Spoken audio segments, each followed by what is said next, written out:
হ্যাঁ, ছাতা তো শুধু বৃষ্টি থেকে আমাদের মাথা বাঁচায়, কিন্তু বৃষ্টির জলে আমাদের হাত পা যদি ভিজে যায় সেটা তাহলে কে শুকোবে? গামছা মহারাজ নিত্য নিজে ভিজে আমাদের গা শুকনো করে দেয়। সাবাস সাবাস।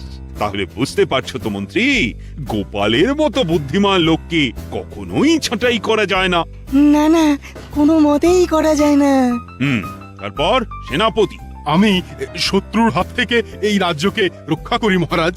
আর রাজবৈদ্য করে চিকিৎসা, সভাকবি কাব্য রচনা করে, রাজপণ্ডিত পাঠশালা চালায়, আর বিজ্ঞানী করে বিজ্ঞানের সাধনা, আর রাজ জ্যোতিষী গণনা করে। না না মন্ত্রী, এদের মধ্যে বাড়তি এমন কেউ নেই যাকে আমি ছাঁটাই করতে পারি। অতএব মন্ত্রী মশাই, বুঝতে পারছেন তো আপনার বেতন বাড়ার কোনো সম্ভাবনাই নেই, তাই অযথা কাউকে ছাঁটাই করার কথা মাথা থেকে নামিয়ে যা পাচ্ছেন তাই নিয়েই সন্তুষ্ট থাকুন। না, বেতন বাড়ার আর কোনো আশাই দেখতে পাচ্ছি না। কি যে করি এখন? বউয়ের মান ভাঙাতে জামদানি শাড়ি কিনি কিভাবে? হ্যাঁ, উটির মা পেতলের কলসি ভর্তি করে জল তুলে নিয়ে আসছে। ঠিক আছে, এই দিয়েই বাজিমাত করতে হবে। শুধু বটা ঘটা আর আমার গিন্নির সাহায্য লাগবে।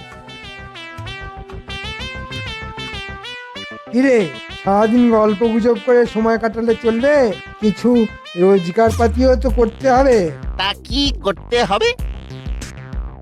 কিরে, পারবি তো? তুই যাকে বলে জলের মতো সহজ কাজ। কাজটা করে দিলে কত পাবো? পাবি রে, পাবি, ভালো মতোই পাবি। কবে করতে হবে?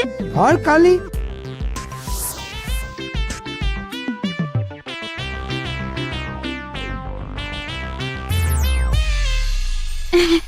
কি গো, আমার জামদানি শাড়ি এনেছো?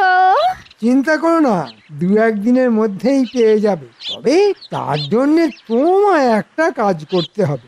আমাকে আমাকে কাজ করতে হবে? তা কি কাজ শুনি? ওই তো জলের ধারে বসে জলের মতো সোজা কাজ একটা, মানে ঠিক কাজও নয়, শুধু একটু গল্প কর, ব্যাস। আর ঠিকঠাক করতে পারলে শুধু জামদানি শাড়ি কেন, তার সাথে সোনা হিরে কিছুরই অভাব থাকবে না তোমার।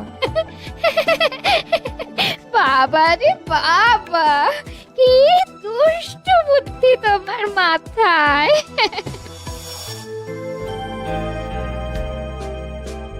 এই কি গো, এই পুটির মা, কোথায় চলেছো?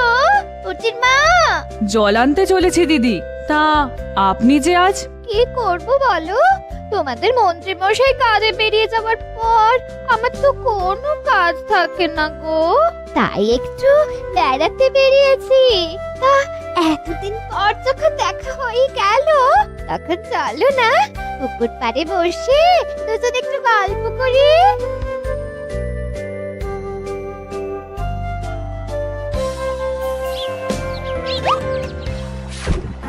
তা বলো পুটির মা, তোমার ঘর কন্যা কেমন চলছে?